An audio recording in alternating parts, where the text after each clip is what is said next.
So I bought you a plastic star for your aluminum. Bought you a plastic star for your aluminum.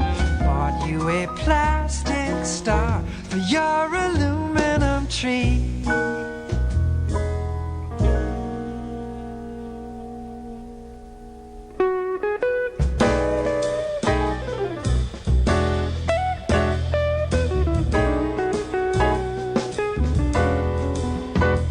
If you own Stockman sell for half an ounce of Chanel, it's Christmas. You better hit Fort Knox just to buy ties and socks. It's Christmas. Cars at the shop, then bus over to Toys R Us. It's Christmas.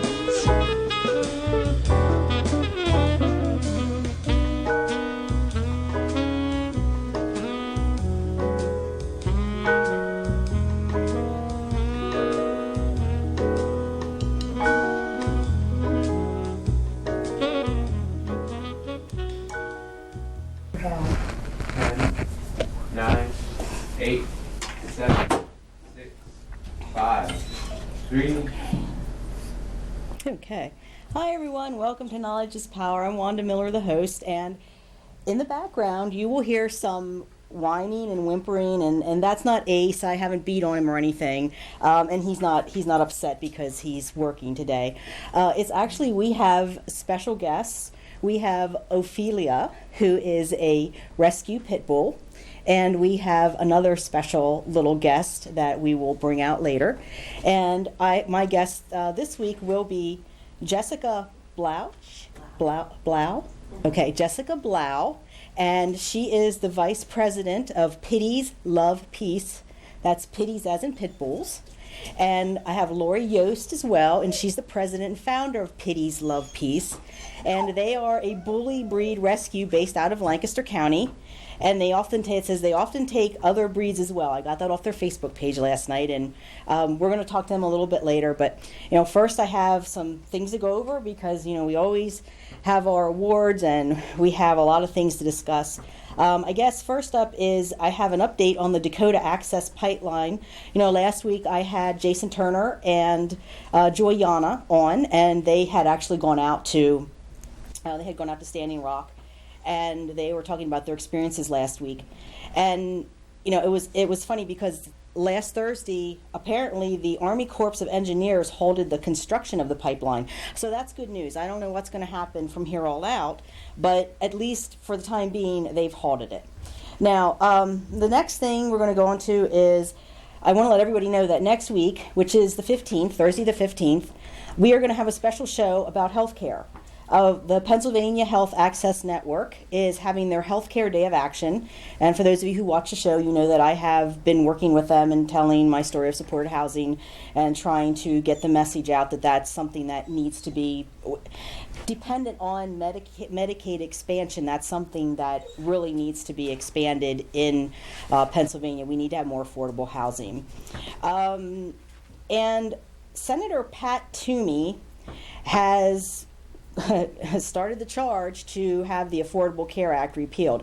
Now, those of us that are in the healthcare advocacy realm, we understand that the Affordable Care Act is not perfect. We understand that it needs to be tweaked, but it shouldn't be repealed. If it's repealed, it's going to be catastrophic. You're going to have thousands of people suddenly without health care.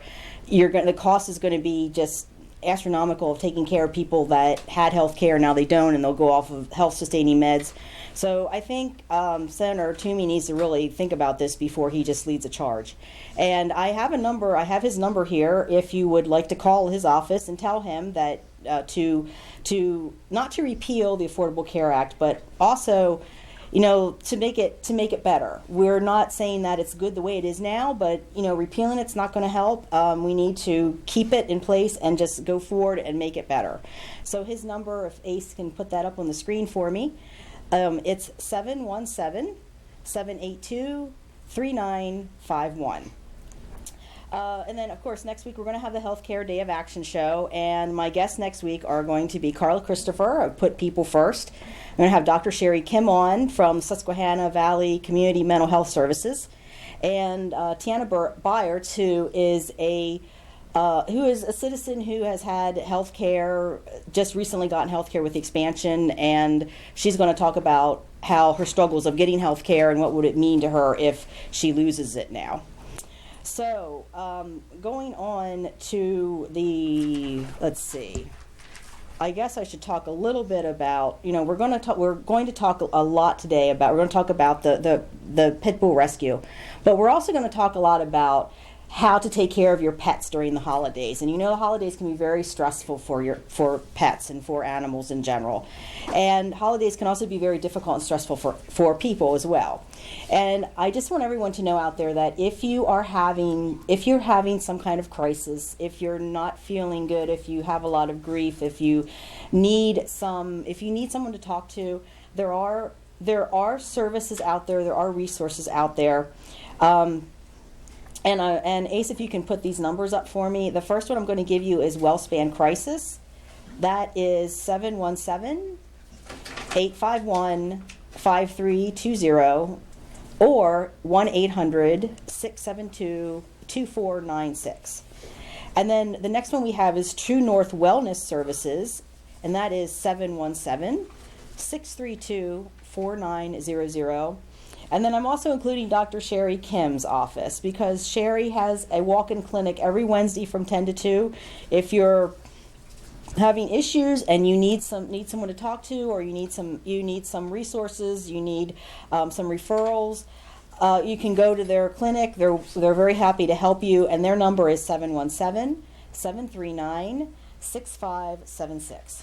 So, on to our awards that everybody's waiting for, and of course, I have Stinky here, and Stinky, this week, Stinky wants to talk about politicians behaving badly, and we do have a few right now.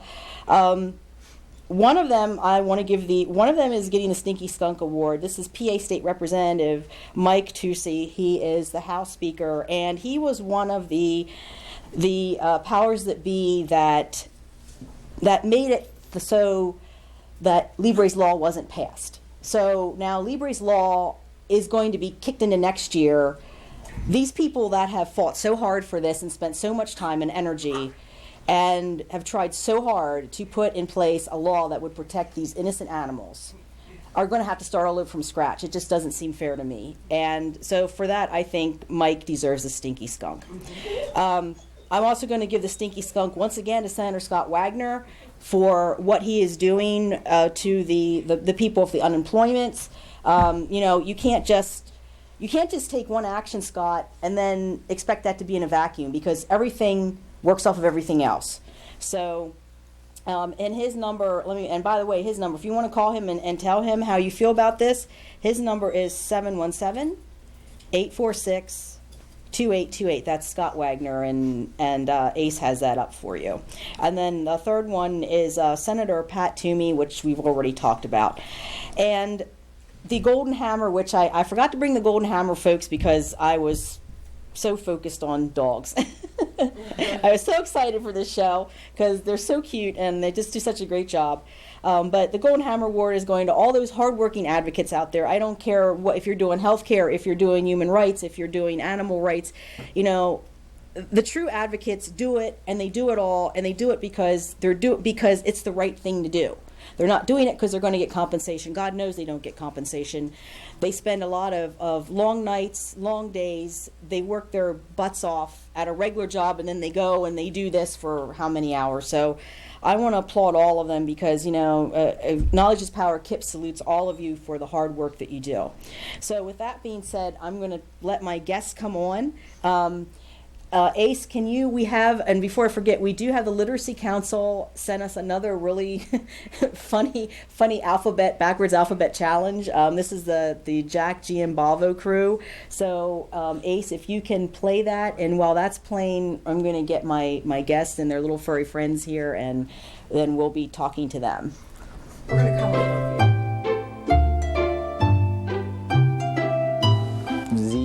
ZYX. I can't. You want to try? No. W. I definitely can't do it. U V T S R Q Z Y X W V U T S. I have no idea. I don't know the alphabet backwards. P O M N. The alphabet backwards. Yeah. Oh man. Z Y X W. Are you kidding me? Z-Y. Can't I just go forwards with it? O L. Z-Y-X. Something. I don't know.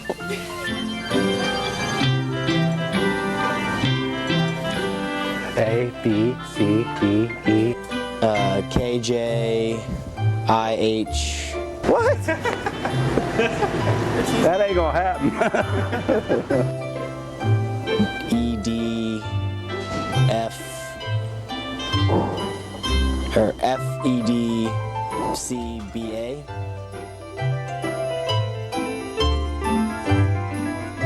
All right, everyone, we're on place. I have beside me Jessica, and on the far left is Lori, and with Lori is her friend Ophelia, and I don't know if you can see Ophelia, but I think Ace can get a close-up there maybe of her. Can you get her in shot there? Or see if we can... But I'm going to let these two ladies talk about what they do. We also do have their Facebook page, and we have their website, and we can put that up. There she is. Mm-hmm. Okay, so I'm going to let you. This is a real. It's a sad story, but it's having a happy ending. Mm-hmm. Yep. But this is just so indicative of what rescue people do all the time. Mm-hmm. And you just do it because you want to do it. You're not getting, I mean, Lord knows, no advocate gets compensated. Right. I mean, we do it because it's the right thing to do. So if you want to talk about Ophelia, whoever wants to start. Well, you got the first call. Right. Last week, we were contacted by a social worker, and a family, I guess, that she's working with, had Ophelia, and they found her several months ago in Harrisburg, and they moved to a different area and took her with them. She discovered that Ophelia had been hit by a car on the 19th, and this was the Wednesday after that. And she's very, very sweet. Yeah, she's a sweetheart. They didn't have food for her, and also she wasn't provided with vet care she needed. And at that time, thankfully she had an advocate and a social worker who didn't give up. She contacted rescues for about 5 days, and nobody, would help her or could help her. And then she contacted us. So then Lori and I spoke throughout the day, and that's our other little girl. She's not happy that she's a diva, so she's probably knows someone else is getting the attention. We agreed to take her into the rescue. We knew that she was suffering. She had open wounds. I don't think we knew to what degree. No. And then the social worker picked Ophelia her wants up. to tell her own story. Yes. Social worker picked her up and met myself and another board member at our vets. We had already, had a vet appointment set up for her, and that's when we saw the extent of the injuries to her legs. It was mostly her left hind leg. Oh, yeah, I can see that was a huge gaping You wound. can't see, but you can. She has about that much of a scar or stitches yet. And it was, here it was 9 days later, and it was still bleeding. And it was just this, but still, she didn't, protest when she was being examined, when the vet touched it, and she ended up spending the night, which they admitted her, and the next morning she had surgery to really clean it out. It was way too painful to do anything to while she was not under anesthesia. And they, closed it up. They had drains in it, which you took her back this week, and they were able to remove the drains. So now she's just on the road to recovery, and then eventually she's going to find a loving home. Yeah. Well, we're hoping we can get her to a foster home in the near future. Yes. Right now she's staying at my boarding facility, so she's there and getting daily care and attention and loving, and hopefully next week she'll get her sutures out, And after that, then the plan will be to introduce her to some other dogs and get her into a foster home. Yeah, she wants to meet Bug, I think. She does. She does. So if someone would want to foster, can they contact you through the website or the Facebook page? Either one. So can you put that up, Ace, please, the website and the Facebook page? And on our website, at the top right-hand corner of our website, there's an online app that interactive, so people can go online. It's foster or adopt. You just select which one you're interested in, fill it out, hit submit, and it comes right to us by email. That's one thing we are always in. I mean, we're always in need of adopters, but Right. what we're in need of on an ongoing basis are foster homes, dedicated to foster homes, people who will just open their hearts and their homes to dogs in need. Yeah. Dogs like Ophelia, that's the number one reason we have to turn dogs away. It's for lack of foster homes. And I imagine it's hard too, because this is a breed that's been so maligned, and there's so many myths surrounding it.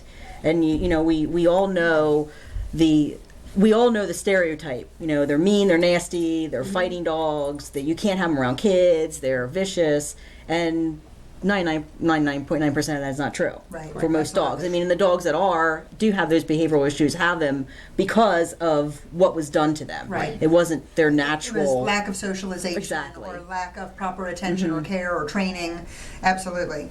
Yeah. And it's not, it doesn't affect one breed more than other. Right. Than others. I mean, that's just as dogs in general. Yeah, and I think a lot of people don't understand that. That seems to be a big myth, that the pit bulls really do get maligned, and Oh, absolutely. and it's because of what they're being used for, which is illegal. They're being used for this illegal sport, which we had Jen Kreider on here, and she talked about all the things that go along with dog fighting, like human trafficking and drug dealing, and you have all these stigmatized topics and stereotypic topics, and then you throw a dog in the mix, and it's not fair to the dog, because It isn't. They're the ones that suffer the consequences. yeah, they do. When the media, mainstream media, a lot of times, they really, it's a sensational headline. There could be an incident with a pit bull, an incident with a Labrador, the same week, and you may never read about the lab, Right. but you will. And just because, everybody wants their stories to grab everyone's attention, but it doesn't do any justice for the dogs. No. So they suffer in the end as well. So how did you get started in all this? Well, I rescued a puppy over 15 years ago now, and she was my first introduction to pit bulls. And I really didn't believe she was a pit bull. She looked a lot like Ophelia. She was chocolate, looked like a chocolate lab. And I remember taking her to the vet, and the vet said, "No, I'm pretty sure this is a pit bull." I'm like, no, because I had heard all of these horrible things, and I didn't really have any experience with pit bulls myself. It was all about what I'd heard in the media and through the news. And she's licking her leg. I met my Bailey girl, who I had for 15 years. I just lost her this past April, and she kind of changed my perception. And as I got to know her and went to training classes and got out and about and more in the dog world, I met more people that had bully breeds, and the idea just kind of evolved. And for quite a few years, I would help dogs in need on my own. There was no rescue. It was just I would take a dog, provide vet care, and help it find that dog a home. And then Ophelia, she's really, her leg is very sore still. Do you want to put the cone back on her? Or is that We might need to if she doesn't leave it yeah? alone. Because that's fine if you need to. Okay. If you need to Okay. walk Let's over. see if she'll leave it alone. I gave you all my treats. That's the problem. I gave you all the treats. So it kind of evolved over the course of several years. And in 2010, I opened up a boarding facility. And when I opened that facility up, it kind of gave me the location to be able to help more dogs. And then it kind of snowballed. And I met you Yeah. through. I needed help with the dog. Needed help with the dog, needed emergency placement Yeah. somewhere for a dog to be, and she contacted me at Playful Pups. And then in 2011, we started getting things rolling for Pitties Love Peace. And here we are 5 years later, and hundreds of dogs later. Yeah. How old is she? She looks very young. You know, She seems very young. Between a year and 2 years. She seems very young. She's very. Yeah. She has nice pearly white teeth. Yeah. But she's Very probably pretty. she wants to play right now. She's does. had the cone on and she's been on restricted activity since she came to us. But as you can tell, she's super sweet. Yeah. She's almost puppy-like, you know. And a lot of her, she just wants a family and somebody who's going to give her some exercise and make sure she gets vet care and food. I mean, they don't ask for much. No, they don't. They're very, and it's a shame what happens to them. And when you think of everything they give us in return, you know, how about it? Yeah. Yeah. She's a lover. She really She is. She's very sweet. Yeah, she's a very sweet girl. I know I spilled ketchup on my shirt. Well, that keeps her busy for a little while. Yeah. And now we've grown and grown. I mean, I remember the days when I first met you and the apps would come in, it would be like 2 a month. But we didn't have as many dogs. Now it's ridiculous. It's like 6 to 10 a day, I think, the past several weeks. Yeah. Yeah. But I mean, we're contacted to help more dogs than we get Possibly apps. have space for. And we're mostly foster based. And So that's where the fosters are so crucial. And that's generally what happens with advocates, and no matter what realm they're in. You know, advocates, when you have a good advocate, people will find you. Oh my gosh. Yeah, They do. And there are not very many pit bull or bully breed rescues. So we tend to get bombarded because there's a lot of bully type dogs that need help. Oh yeah. You know, sadly. Oh, Yeah. it's shelters, owner surrenders, and there are owners where that you really, really want to really try to help, because there are circumstances and there are situations where that is the best thing for the dog and they're being selfless. And then there are dogs like Ophelia and Captain and Morgan. We took 2 from Lancaster that were dumped on a road, and they were all over they were on the news actually because they thought the male was dead. He was a skeleton, and he was in rough shape. they come from. And then there's Bugs. She came from a shelter. Well, and that's one of the things that I like to educate people on too, because I had to surrender my dogs because I was illegally evicted, and I couldn't. I mean, I would have lived out of my car with them, and my friend was like, "No, you're not doing that.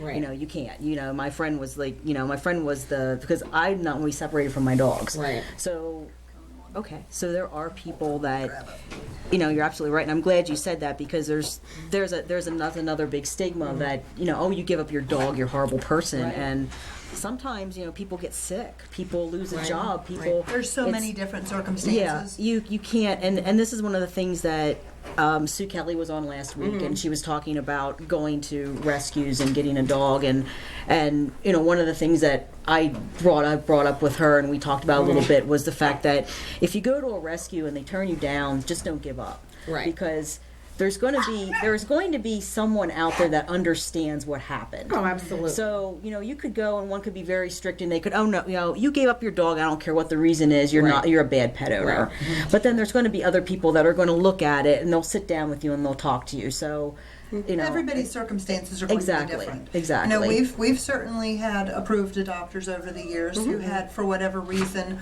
earlier in their life, made the decision to surrender an animal, and we're going to look at those circumstances and meet the family and talk to them and try to get a feel, because there's a lot of really great, amazing adopters out there. Yeah, there are, and like you said, life does happen, It and absolutely does. things are. Someone loses their job. Like right now, we have with Scott Wagner and these people losing their jobs.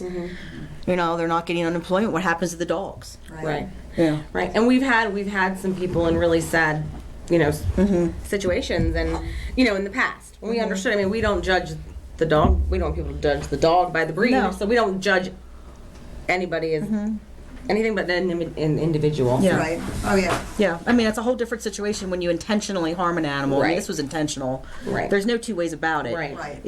Your dog gets hit by a car. You don't put them in the basement. You're for right. You 9 don't days. put them in. Yeah, you don't put them in the basement. Just go. Neglect and Well, cruelty to good not luck with provide you. them with the vet care. Yeah. So. But there are. I mean, like you said, life happens, and Yeah, she's wagging her tail. I can feel her tail hitting my foot. So she's a happy girl. She is Yeah. a very happy girl. She's really sweet. How about it? See, yum. Yeah. Okay, well, do you want to bring out the next one, or do you want to talk a little bit, because we have a bunch of lovely handouts that you sent about pet safety over the holidays and how to deal with, like, one of the things Jessica brought up, which is a really good point, is that a lot of times pets get returned for a behavioral issue that isn't really that much of a big deal if you know how to deal with it. Right. So do you want, I mean, it's up to you, depending on how they're doing. Do you want to get the other one out, or do you want I can bring her over and we can see how Ophelia does with her. 'Cause Ophelia hasn't met Bug yet. Okay. She hasn't met other dogs yet, a one-on-one, because of her injury. It's not fair to her. So we'll see how she does. She might get really excited. But, so that is one of the, everybody knows that there are other safety issues during the holidays, which we were going to discuss. But one thing that people don't always think about is the fact that the holidays can be extremely stressful for your pets. And Bug's wearing her Christmas dress. even more stressful than people realize. I know It's like a little Boston Terrier. She has the markings of it. Yeah. Yes, and we were told she is probably an American Bully, which I'm certain she has some Boston Terrier in her somewhere, but I've had her 3 weeks and she just is not growing. Yeah. She's a peewee. She is just adorable. See, I'm adorable. she was surrendered to a shelter as a stray, but the ACO who contacted me, the people who brought her in as a stray are known in the area as known bully breeders, American bully breeders. They brought her in because they thought she had a ringworm, which she didn't. Aw. And she looks just like their male dog, so she's thinking that it's a puppy that had something going on her ears, which wasn't ringworm. So that's why we're told she's American Bully. She's a spunky, sweet little thing. She is a total diva. It's She is, but and she's darling and sweet and gentle and playful. I love to snuggle too. Yeah, and one thing I do want to make clear, I mean, I've, we're bringing the dogs out, and they're really cute, and they're adorable, and you want to take them home, but really, before you take an animal home, please, please, please, know what you're doing, be educated, and don't just get it because, it's cute, I'm going to take it home for my kids for Christmas. That never goes well. It just really doesn't. Unless you are a real experienced pet owner and you know really what you're doing, it just doesn't go well. So, we don't want to do them a disservice by they're so cute and cuddly. We don't want you to be inundated with people. Oh, we want to take them home, and then afterwards. And you're so right. That is every year. The 4 to 6 weeks after Christmas, we get so many requests to take puppies. That people get as Christmas gifts or they buy for the kids, and then they realize the amount of work, the time, the training, the potty training, the crate training, and they realize they're overwhelmed, and then they don't want them anymore. Or somebody, God forbid, somebody gives a gift We've had of a that. puppy. We've had people contact us. We've taken puppies that someone bought as a surprise gift. No. That's a horrible idea. for another adult or for someone else's child.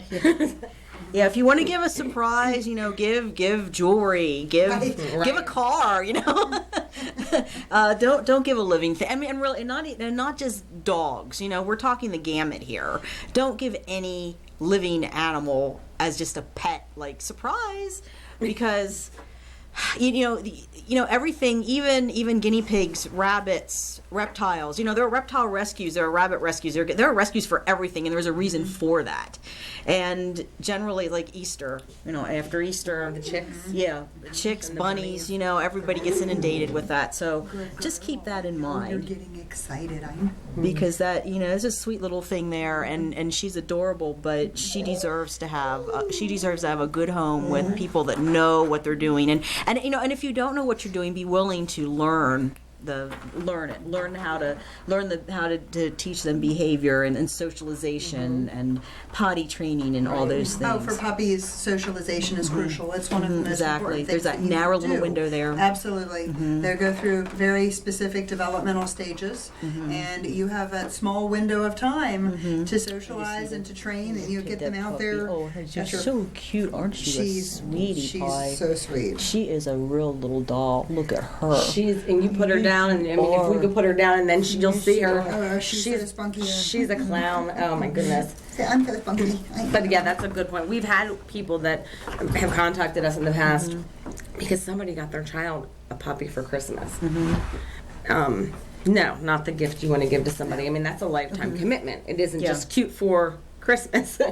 They grow up and they need training, and there's a lot of money involved, and vet care. I mean, we know there's a tremendous amount involved with through the life of a dog. If you want to get them a surprise gift, and if you're going to go on the puppy route, do it this way. Go and get them good books. Call rescues like this and get lots of information. Buy them, get them a training session with somebody so that they can teach them how to properly potty train. Because you don't potty train the dog by smacking it or rubbing its nose in its pee. That doesn't work. There's always positive reinforcement with dogs. So. You don't want to really punish. Punish doesn't really help anything. It's all positive reinforcement, and these ladies like these two know what they're doing. They're spending good majority of their life doing this. Yes. So. And if they can't help you, I'm sure they can refer you to someone who can. Definitely. Yes, we have a long list of resources. I'm sure. Yeah. And I think that I notice the average age of the pit bulls in the shelters is probably like 1.5, and it is mostly because people get these puppies. They're cute. Yes, they're cute, but they're a lot of work, and people don't want to. If you don't put the time and effort into it, and the commitment to be a great dog owner and help them, grow up to be a great canine citizen.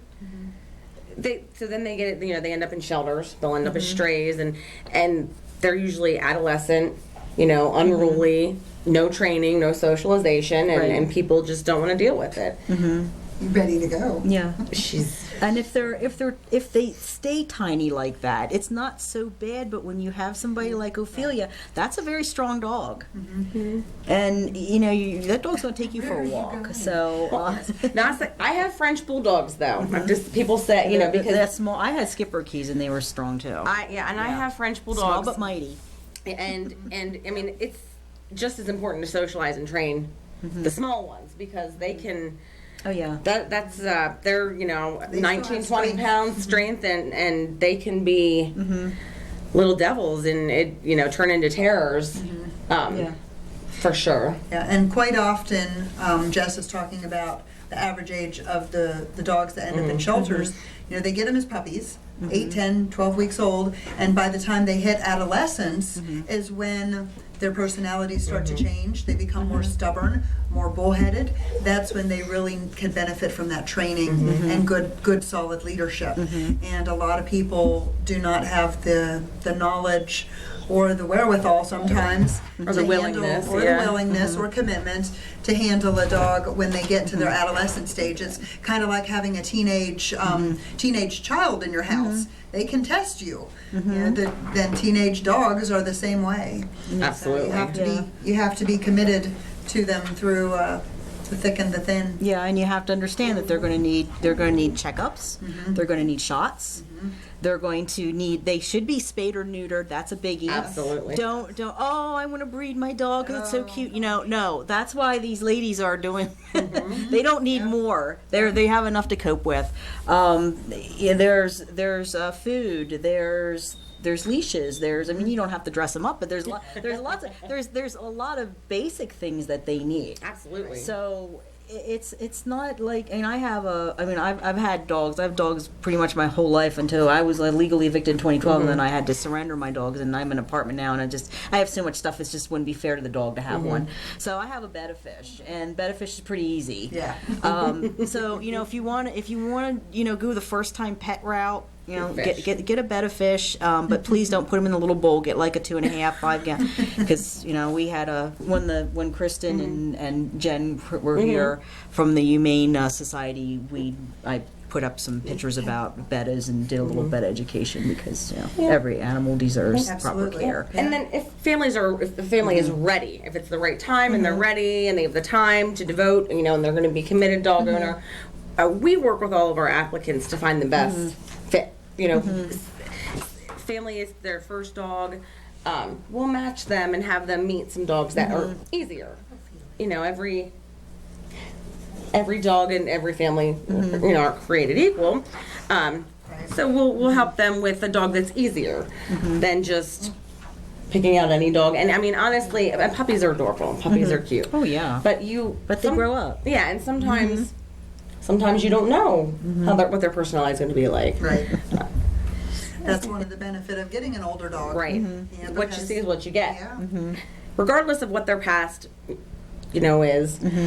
What you with an adult dog, what you see is what you get. You're going to know their behavior, if they have any issues, their likes and dislikes, their energy level. They're not going to change in 2 years and become a completely different dog. You know, you kind of know. And we're talking about newbies really here too, Right. because if you're an experienced dog owner, and I mean, and it'll be very clear to these two if you're experienced or not. Yes. If you're experienced and you're looking for, if your dog unfortunately passes away near the holidays and you're looking for a new companion, Right. I'm sure that wouldn't be an issue. But when you're brand new and you have no idea what you're doing, don't do it around the holidays. No. Right. You know, No. just don't. No. It's not the time. It's too chaotic. Right. And that's what another thing we were Yeah. going to talk about is, And I think we have a handout with about getting a dog around the holiday. I believe we do. We have one. Ace, do we have a? I think Jen sent you one. Yeah, I think you did too. Though I think you had something about dog. Did you? Is there one there about getting a dog? What you need to do before you get a dog around the holidays?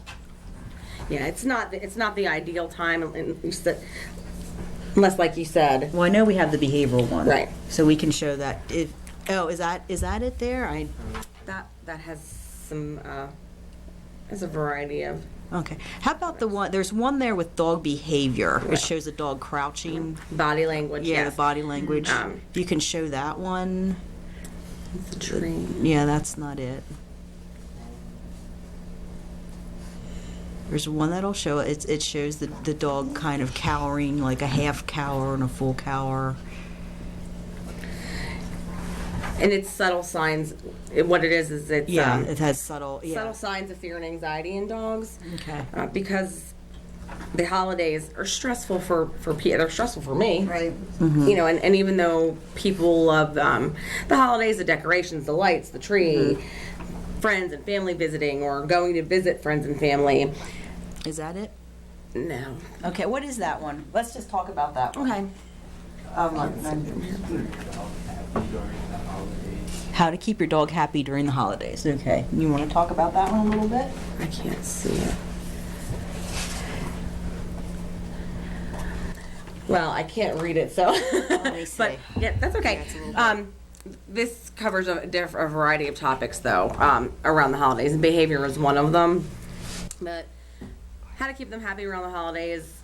First of all, keep them away from. I think there's a couple flyers on a lot of foods that are toxic, and items that are toxic to dogs. I'll pull up what you sent me. I do have it I have it here in my email. But if you want to go ahead and just talk a little bit about, just in general, while I'm pulling that up. Okay. Well, the behavior, just to continue on the behavior issues, I think that our dogs and our pets in general, dogs, cats, pets, are probably more stressed than people actually realize during the holidays. And what can come of that are unwanted behaviors, out of character behaviors. It can lead from anything to, jumping, to snatching food, crowd surfing, to you can get in a scuffle with another dog, growling.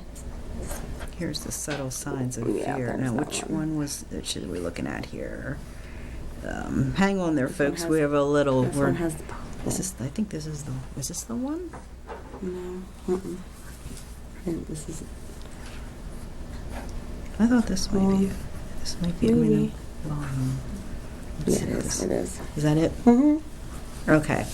I should have printed them. In Yeah, we're gonna pull this up because we can't see. All of us are kind of blind here. We can't see the. Oh yeah, Yeah. 5 tips tips to keep your dogs happy at the holidays. And this first one is a really good tip, is try to do your best to maintain their normal exercise routine. Yes, that's crucial. Yes, that is so important. A lot of dogs really thrive off of routine and structure. So during the holidays, of course, it's hard to prevent interrupting their schedule at all, but do your best to, at least with their exercise. If they get 2 walks a day, one in the morning, one at night, keep that up. That's going to really help them burn off some energy, mental stimulation, and at least it'll be one thing that stays the same for them. They rely on that constant. Dogs definitely are creatures of habit. And when you alter their habit too much or throw in too much chaos and excitement, it's going to change their behavior. Yes. It's good. Yeah, it definitely is going to change their behavior. And plus, if you kind of lag there on the exercise during the holidays, and it's already a stressful time of the year, you could end up with a bored dog, being destructive in the house. We have keep them away from decorations. Decorations can be, and we do have handouts for them. So why don't we just do this quickly? We'll do keep them away from decorations, which you can see up there. Avoid feeding them human foods. Keep holiday plants out of reach. Many are poisons to dogs. And we have Jessica brought handouts to show for everyone of exactly what you need to avoid. So I'm just going to we'll gloss over those quickly, and then let's just talk about this one a little bit. Yeah. Give them a quiet space to escape to. Yes. And Ace, you can take that down.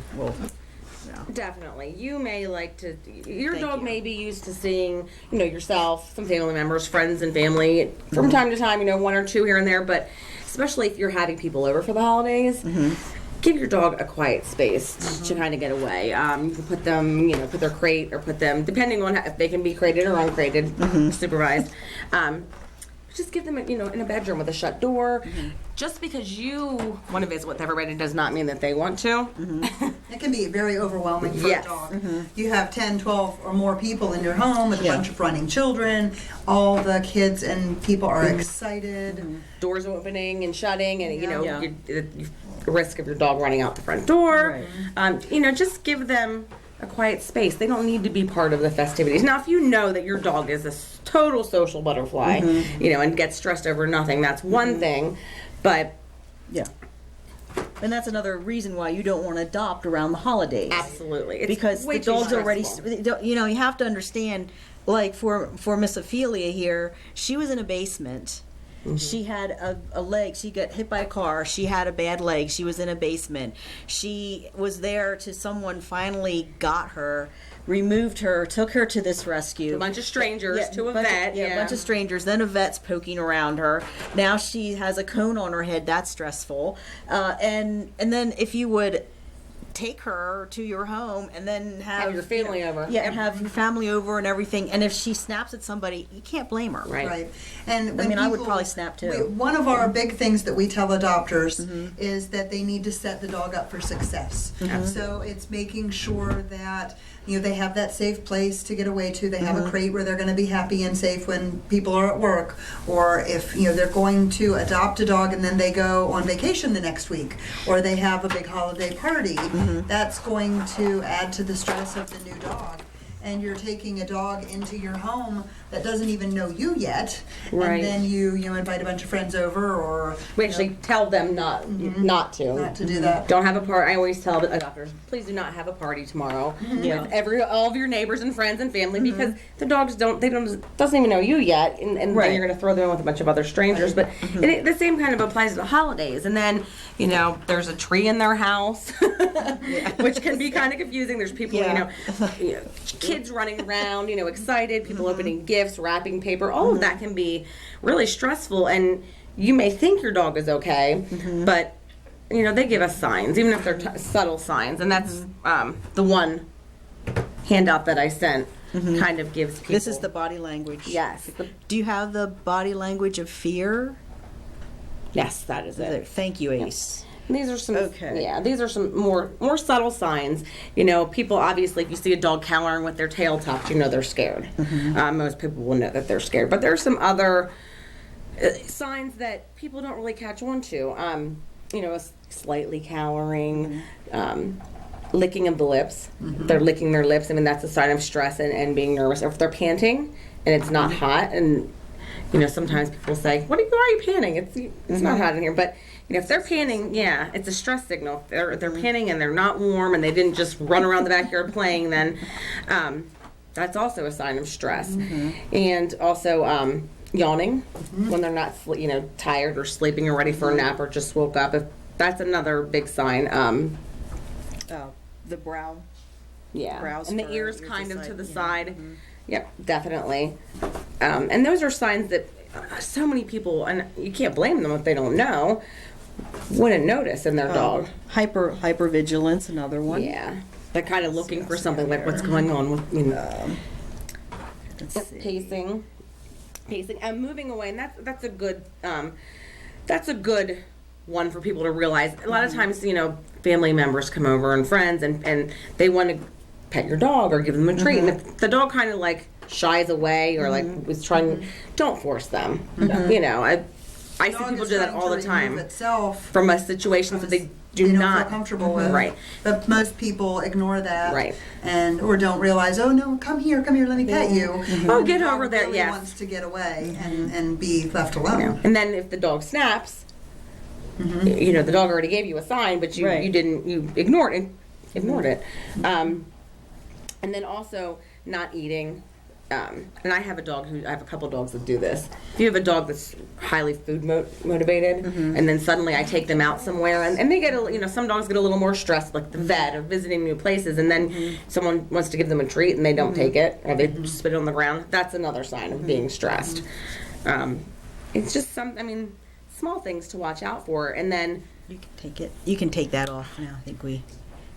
to watch for these, and then goes right back to give them a safe, quiet space. Yeah, and it's everyone who watches this show knows that, and I've been very open about it. I have PTSD, and one of the things that my therapist says over and over again is empathy breeds understanding. So you need to have empathy not just for your fellow man and woman, but also for the animal. So kind of get down to their level and think about, and you have a little dog and you're towering over, how would you feel? Right.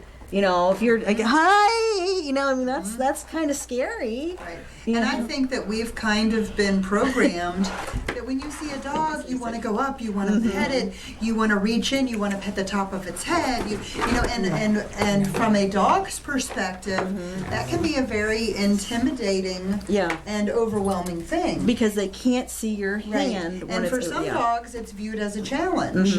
And people will stare at a dog and make too direct of eye contact. That in dog language is a challenge. So for people who don't understand or know dog body language or calming signals, how they try to communicate to us. Like, we can't see through your cone.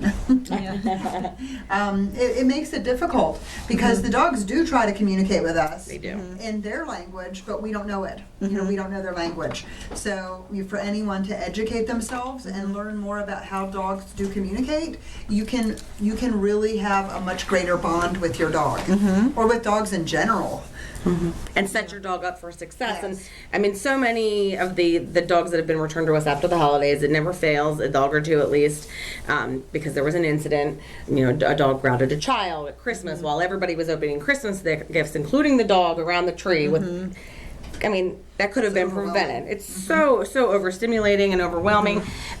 If people would educate themselves ahead of time, they would make sure that they set their dog up for success. Yeah, and also ask the owner if you can pet the dog or if the dog is okay with you being around it, because that's another thing I see. People just, dog. And it's like, okay, first of all, don't just lunge at the dog, because the dog's reaction, my reaction, somebody lunges at me like, whoa. Don't know you. I don't know you, don't touch. So that's one thing to keep in mind too, is always make sure that you get permission before, and also be mindful and respectful of the person and the way that they're training their dog, because Absolutely. I see this all. In fact, I just had a conversation with a woman in a pet store the other day. She had a little Sheltie mix from a Sheltie rescue. Now she's a good, she's an experienced dog owner, and we were talking about how people will, oh, come up here. And it's like, no, I'm teaching my dog not to jump up. Right. Now you just ruined. And then they Not- usually yeah. will say, oh, I don't mind. I don't Yeah, mind if he right. jumps on me. Yeah. But if you're trying to teach your dog to be polite and a Right. canine good citizen, you don't want them to jump. Or people will rush. People have their dogs. I've had a lot of people come to me about what can I do because my neighbor or so and so, their dog is off leash. They don't have a fenced yard, and there's like we have an adopter who was just dealing with this issue. And they're letting their dog, just run into their yard, run up to their dog, and the owners always say, "Oh no, it's okay, my dog's friendly." But what if the other dog isn't? Exactly. Even if they're on leash and you're passing, if you want your dog to meet another dog, you need to ask. Well, and even the most dog-friendly dog could have leash issues Oh, and absolutely. could have leash aggression and may not like to meet a new dog on a leash. Or be startled. I mean, there are Or be- some. Right, have a dog just run into their right, face. Right. Yeah, especially a dog running off leash. Just running up. They could be the most dog-friendly dogs in most circumstances, but you have two dogs excited running towards each other, or you have a dog on leash and one off leash running, towards another dog's face. That dog is going to feel defensive, and you're going to very likely have a dog fight. Well, also when they're when a dog is on a leash, the dog has nowhere to go. Right. Right. And so just think about, and again, put yourself in the dog's place. What if someone was holding onto your arms and somebody's coming up to you and they can do anything they want? Okay, so now this is a vulnerable spot. Right. And it's same with an animal. That's where all your internals are. Right. The intestines, you'll see dogs when they fight, that's where they'll go. They'll go to the neck, they'll go under the stomach. And so that's very vulnerable. So when you're holding the dog and another one's coming up. Oh, absolutely. If a strange person yeah. came running up to me and ran within an inch of my face, I would probably hit them. Right. Or push them. I mean, Good girl. Okay. Well, Ace is telling me I have 10 minutes, so let's try to get through some of these. Let's go through can you find the 5 holiday plants? See if that one's up, and we'll see if we can, because I have that one here. We can get that one up. Because I'd like to have everybody have an idea of what to avoid. Right. Right, yep, absolutely. There's so many things that can be hazardous around the holidays that we kind of take for granted. this is why I could never have a poinsettia in my house ever. Put tinsel on your tree, I mean, I don't even have if you a have tree at this if point. you have Okay, a well, dog that's- that eats random things, Oh, it can cause a blockage, and tinsel is hazardous, I think, to cats. Very, Very dangerous. Is that what's that? That's to have a pet safe Christmas tree, and I think Okay. I think I a have lot of that that one here. applies to cats. It's coming up now. Oh, is that the Which plants? Is that That's the plants? Okay. There are plants throughout the year, that are any season of the year that are Is this- toxic to dogs. Is that the one we're looking at? Yes. Okay. But there are some that are very poisonous. Poinsettias, mistletoe, pine needles. You don't want your dog to eat pine needles. Holly. I cannot. Amaryllis. Amaryllis. I wanted to make sure I said that right. As you can tell, I have no living plants in my house. Toxic to dogs. And the last thing you want is to lose your dog. You don't want to have a sick dog. Right. And you don't want to pay emergency fees at Christmas No. at the emergency vet either. But most importantly, you don't want to have a sick dog. Yeah. There's another flyer, another slide with foods. Okay. Can we get that one up, Ace? The food one. Let's see. This one maybe is dangerous Yeah, foods. there's dangerous. We have the dangerous no, foods here. different one. Okay. See which one that is. Yep. Oh my goodness. Okay. So the dangerous foods here, we have chocolate, of course. Chocolate is a bad one. We have holiday lattes and other coffee treats. Yeah. Anything with caffeine in it is not good for a dog. We have alcohol, of course. That's not good for humans either, by the way. In moderation maybe, but don't drink and drive, please. Unbaked dough. That's one I don't Because think of people raw think eggs about. and, yep. Sugar-free treats. And that is because of the xylitol. xylitol. That's highly toxic to dogs, and that's in like the wow. sugar-free gums. A lot of times you'll see that they have it in as well. But yes, that's really toxic. It is. Ibuprofen and other over-the-counter medications. Macadamia nuts. That's one. Turkey bones again, and table food scraps. Yeah, bone you don't want they splinter. They can splinter in the throat. Yep. Right. And cause a lot. They can turn internal bleeding. So again, you don't want that an emergency room No. visit at Christmas. Pretty shiny decorations everywhere. And that's not a food, but it is on the food Right, list. exactly. Another food people don't realize is grapes. Yeah, grapes. Grapes. Yeah. And poisonous holiday plants. Yep, that we just discussed. Okay. All right, Ace, do we have another one there that we can see? We have, here, this one has the dangerous foods. If you have the dangerous foods one, it has most dangerous foods. The world's most dangerous foods for dogs, it says. And there's also one that's probably important is traveling with your pet at the holidays. Okay. Just traveling in general. Well, Ace is looking at, we'll just talk about this a little bit because we just showed some visuals. Right. So, alcohol, Yep. That was- coma, death, intoxication, cooked bones, stomach lacerations, dairy, too much can cause diarrhea. yes. Mushrooms, you got to keep those shrooms away from the pups. Some variety, shock, death. There's caffeine. Caffeine is vomiting, diarrhea, and toxic to heart and nervous system. Medications, of course, Tylenol, Advil, etc. Kidney failure, GI ulcers. And the xylitol, that Yeah, the xylitol here. liver failure and death. Yep. Hypoglycemia. Avocado contains person. Vomiting, diarrhea. Didn't know that one. Walnuts and macadamias. Nervous system and muscle damage. And raisins is another one. Whoops. Raisins is another one. That's kidney failure. Onions and garlic. Now that's interesting because when I was growing up, we always feed your dog a little garlic. It'll make their coat shiny. And it's supposed to help with flea and Fleas, tick yeah. repellent also. Yeah. But it's, from what I have always heard, it is raw garlic. So Okay. if you put a little Garlic powder, brewer's yeah. yeast or Okay. brewer's yeast or garlic powder, it can help with fleas and ticks. Okay. But I think it's the raw Right. garlic. If you're that's your cooking with biggest onions and concern. garlic, yeah. Okay.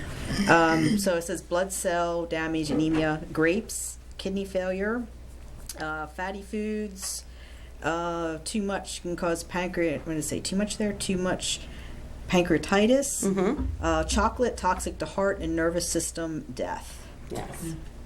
So, okay. So we still have a couple minutes here. There's one on traveling with your pet. Do you want to do the trial? Let's try to find do the trial and the pet. I think since that's really important. We can kind of because- end with that one. We can find it here. Is that it? That's it, no. Body language. There you go. Yeah. Let's see if There we go. There we go. Come on, let's load up here. Traveling with your pet, a lot of people go to visit family, go to visit friends, pack up their kitty or their dog, and you should be prepared ahead of time. Make sure that you have any medication that they need. Make sure that you have adequate food for them.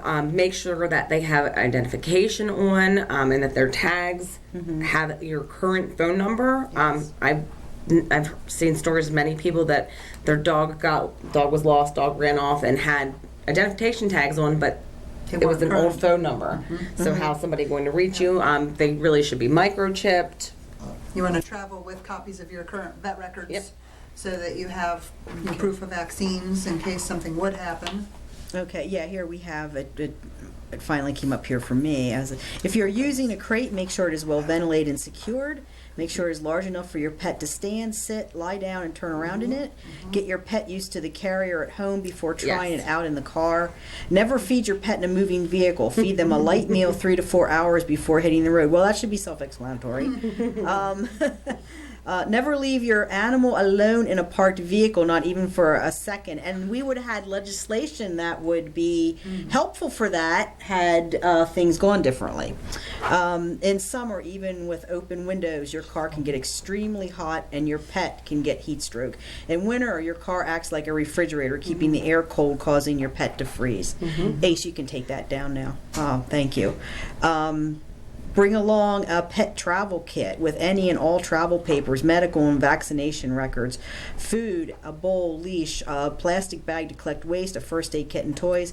If you're not using a crate, make sure your pet is secured and not able to roam the entire car. Make sure your pet is microchipped and wearing a collar with up-to-date identification and information.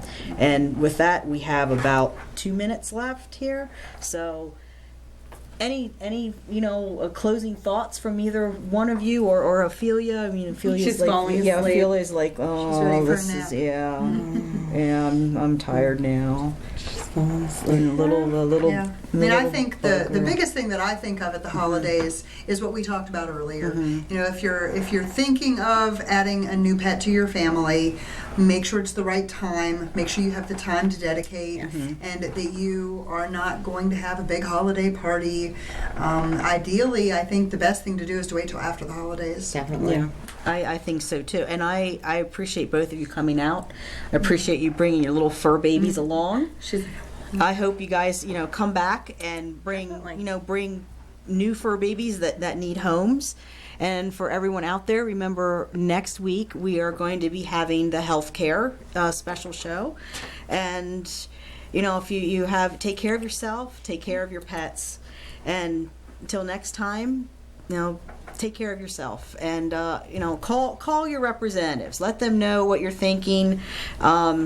Because they really need to understand that their actions are impacting people on many levels and also animals. Absolutely. So that's pretty much our show for this week. And I think they're just so adorable. They're just so cute. They are. Yeah. There's so many.